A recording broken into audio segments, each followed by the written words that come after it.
ఆ, ఒక పెద్ద కళ్యాణం మండపం ఊహించుకోండి. అందులో వందలాది మంది బంధువులు ఒకరికొకరు మాట్లాడుకుంటున్నారు. పెళ్లి సంబంధాలు చూసుకుంటున్నారు కదా. అవును, కరెక్ట్.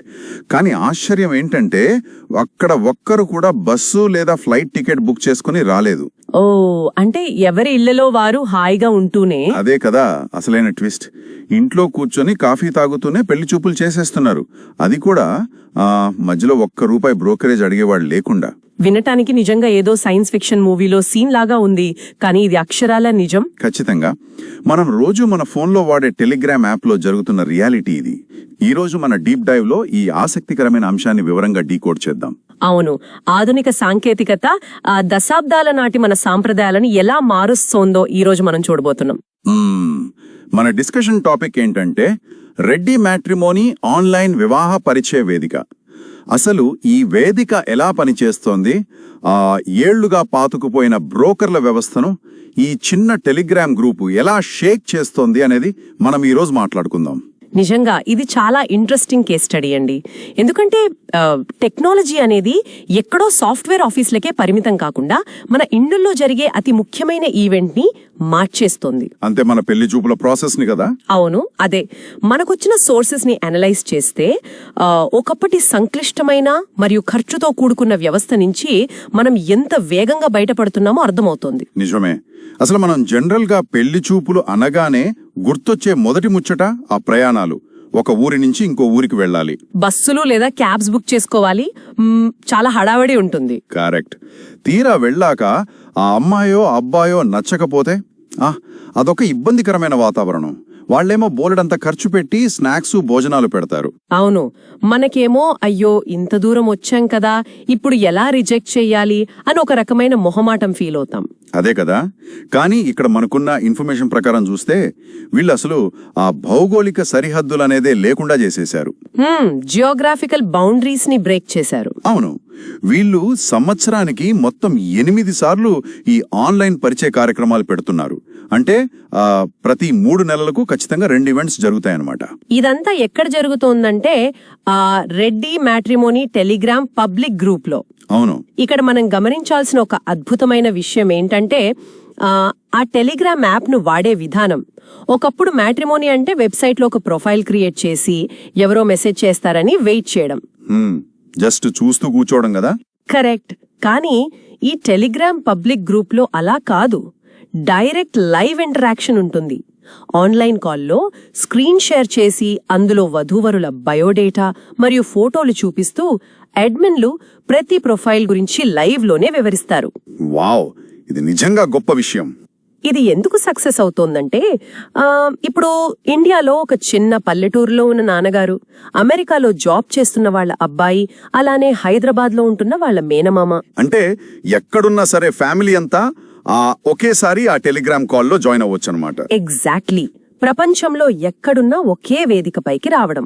అంటే దీన్ని మనం ఒక వర్చువల్ కళ్యాణ మండపం లాగా అనుకోవచ్చు. మండపంలో పెళ్లి కొడుకు ఒక చోట, మామగారు ఇంకో చోట ఉన్నా ఒకే పెద్ద హాల్లో ఉన్నట్లు ఫీలింగ్ వస్తుంది కదా, అలా అన్నమాట. అవును, పర్ఫెక్ట్ అనాలజీ ఇది. అయితే ఇక్కడే నాకు ప్రాక్టికల్ గా ఒక పెద్ద డౌట్ వస్తుంది. ఈ వర్చువల్ కళ్యాణ మండపం కాన్సెప్ట్ వినడానికి పేపర్ మీద చాలా బాగుంది.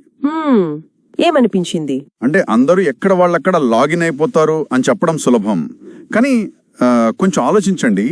ఒక మామూలు వాట్సాప్ ఫ్యామిలీ గ్రూప్ కాల్లో మన ఇంట్లో 4 మాట్లాడితేనే ఒకరి మాట ఒకరికి వినపడదు. అవును, పెద్ద ఫిష్ మార్కెట్ లా తయారవుతుంది కదా. అదే కదా నా భయం కూడా. ఎవరెవరో ఒకేసారి మాట్లాడేస్తుంటారు. ఇక్కడ ఏకంగా 10, 100 సంఖ్యలో కుటుంబాలు లాగిన్ అవుతాయి. ఒకళ్ళేమో మా అమ్మాయికి గవర్నమెంట్ జాబ్ ఉన్న అబ్బాయే కావాలి అంటారు, ఇంకొకళ్ళు మాకు అమెరికా సంబంధమే కావాలి అంటారు. కరెక్ట్. ఇంతమంది ఒకేసారి కాల్లో ఉంటే ఆ గందరగోళాన్ని వీళ్ళు అసలు ఎలా మేనేజ్ చేస్తున్నారు? మీరడిగింది చాలా సహజమైన సందేహం. 100 మంది ఒకేసారి మాట్లాడితే అది ఖచ్చితంగా ఫిష్ మార్కెట్ లాగే మారుతుంది. కానీ ఇక్కడే ఈ ప్లాట్ఫామ్ డిజైన్ లో ఉన్న బ్యూటీని మనం అర్థం చేసుకోవాలి. ఎలా డిజైన్ చేశారు? ఆ గందరగోళం ఎందుకు రాదంటే ఇక్కడ అడ్మిన్స్ పాత్ర చాలా కీలకం. ముందుగా అడ్మిన్స్ ఆన్లైన్ కాల్లో ఉన్న అందర్నీ మ్యూట్ లో పెడతారు.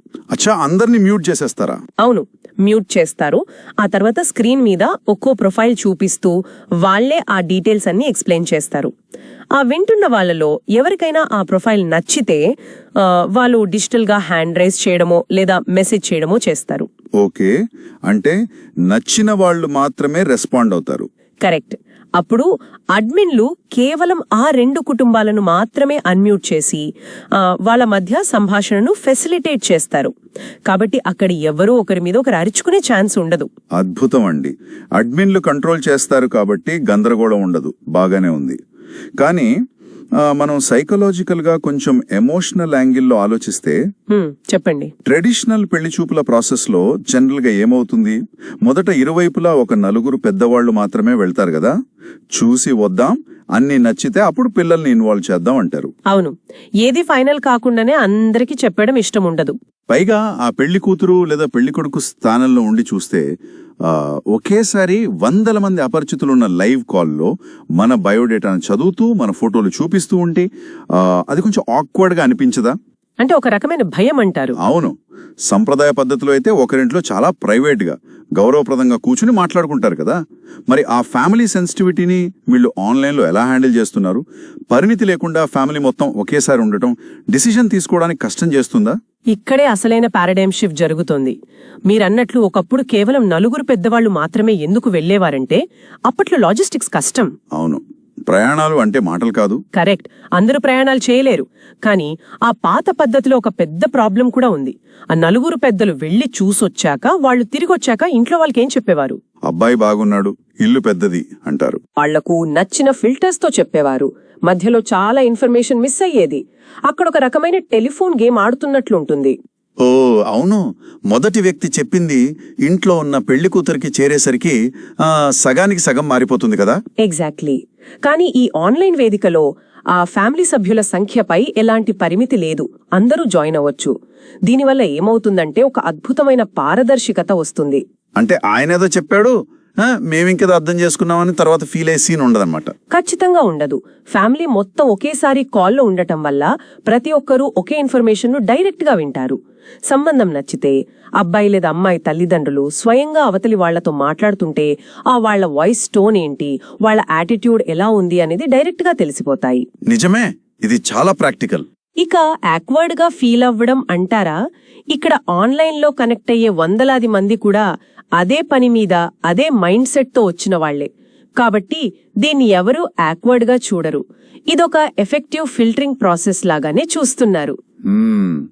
నచ్చితే వెంటనే మాట్లాడుకుని లైవ్ లోనే సందేహాలు నివృత్తి చేసుకుంటున్నారు కదా. అవును, వెంటనే ఫోన్ నెంబర్లు మార్చుకుంటున్నారు. పెళ్ళయ్యాక మాకు ఈ విషయం ముందే చెప్పలేదే అనే గొడవలు రాకుండా ఫస్ట్ స్టెప్ లోనే అంతా క్లియర్ అయిపోతుందన్నమాట. అంటే ఇది డెసిషన్ మేకింగ్ కష్టం చేయడం కాదు, మరింత ఫాస్ట్ అండ్ పర్ఫెక్ట్ చేస్తుందంటారు. ఖచ్చితంగా. వాహ్, ఆ టెలిఫోన్ గేమ్ అనాలజీ చాలా ఆప్ట్ గా సెట్ అయింది. ఇన్ఫర్మేషన్ గ్యాప్ లేకుండా అందరూ ఒకే పేజీలో ఉంటారు. పర్ఫెక్ట్. ఇప్పుడు అసలైన పాయింట్కి వద్దాం. అంటే నా దృష్టిలో ఈ సిస్టంలో ఉన్న అతిపెద్ద బలం అదేంటంటే బ్రోకర్లు. అవును, అసలైన టాపిక్ కి వచ్చారు. ఈ డిజిటల్ విధానంలో అసలు బ్రోకర్లకు స్థానమే లేదు కదా. మనకిచ్చిన వివరాలు చూస్తుంటే నాకు నిజంగా ఆశ్చర్యం వేస్తోంది. ఈ వేదిక కేవలం కుటుంబాల మధ్య జరిగే ప్రత్యక్ష చర్చలకు మాత్రమే పరిమితం అని చెప్పారు. డైరెక్ట్ ఇంటరాక్షన్ మాత్రమే. అవును, అడ్మిన్ల ప్రమేయం కానీ ఎలాంటి బ్రోకరేజ్ కానీ ఇందులో ఉండదు అని చాలా స్పష్టంగా చెప్పారు. ఇక్కడ ఆశ్చర్యకరమైన విషయం ఏంటంటే ఈ ఈవెంట్లో పాల్గొనడానికి వాళ్ళు కేవలం ₹1000 మాత్రమే రిజిస్ట్రేషన్ ఫీజు తీసుకుంటున్నారు. అది కూడా నాన్ రీఫండబుల్ ఫీజు కదా. అవును, బయట మార్కెట్లో మనం చూస్తూనే ఉంటాం. సాంప్రదాయ బ్రోకర్లు ఒక సంబంధం కుదర్చాలంటే 10,000 నుండి లక్షల రూపాయల వరకు కమిషన్లు లాగుతుంటారు. అవును, చాలా ఖర్చు అవుతోంది. అలాంటి ఈ రోజుల్లో కేవలం ₹1000తో ఒక వేదికను కల్పించడం, అది ఎలాంటి కమిషన్ లేకుండా చేయడం అనేది ఎంత పెద్ద విప్లవాత్మకమైన మార్పో కదా. అసలు ఎంత తక్కువ ఖర్చుతో ఇది వాళ్ళకి ఎలా వర్కౌట్ అవుతోంది? ఇది చాలా డీప్ గా అర్థం చేసుకోవాల్సిన పాయింట్ అండి. మనం దీన్ని 2 కోణాల్లో చూడాలి. మొదటిది, బయట మార్కెట్లో బ్రోకర్ సిస్టమ్ అసలు ఎలా పనిచేస్తుంది. ఆ బ్రోకర్ యొక్క ఇన్కమ్ అంతా ఆ పెళ్లి కుదరడం పైనే ఆధారపడి ఉంటుంది. కమిషన్ వస్తుందనే కదా వాళ్ళు తిరిగేది. కరెక్ట్. కాబట్టి వాళ్ల మోటివేషన్ ఏంటి, ఎలాగైనా సరే ఆ 2 కుటుంబాలను ఒప్పించాలి. దానికోసం కొన్నిసార్లు సమాచార లోపం సృష్టించవచ్చు, లేదా కావాలని నెగటివ్ పాయింట్స్ దాచిపెట్టి తప్పుదోవ పట్టించడం లాంటివి చేయవచ్చు. మ్యానిపులేషన్ అన్నమాట. అవును, పెళ్లయ్యాక ఆ అబద్ధాలు బయటపడి గొడవలు పడే కుటుంబాలను మనం రోజూ చూస్తూనే ఉంటాం. నిజమే, వాళ్ళ టార్గెట్ ఆ ₹1,00,000 కమిషన్ కాబట్టి ఎలాగోలా మాయ మాటలు చెప్పి పెళ్లి పీటల దాకా తీసుకురావాలని చూస్తారు. ఫ్యామిలీస్ ఎమోషన్స్ తో వాళ్ళకి సంబంధం ఉండదు కదా. ఎగ్జాక్ట్లీ. కానీ ఈ ఆన్లైన్ వివాహ పరిచయ వేదికలో అడ్మిన్లకు అలాంటి మోటివేషన్ ఏమీ లేదు. ఇక్కడ మనం అర్థం చేసుకోవాల్సిన కీ పాయింట్ ఏంటంటే, ఇక్కడ అడ్మిన్లు కేవలం ఫెసిలిటేటర్లు మాత్రమే. అంటే జస్ట్ ఒక వేదిక ఇస్తున్నారు. అవును, వాళ్ళు 2 కుటుంబాలు కలుసుకోవడానికి ఒక డిజిటల్ ప్లాట్ఫామ్ ఇస్తున్నారు అంతే.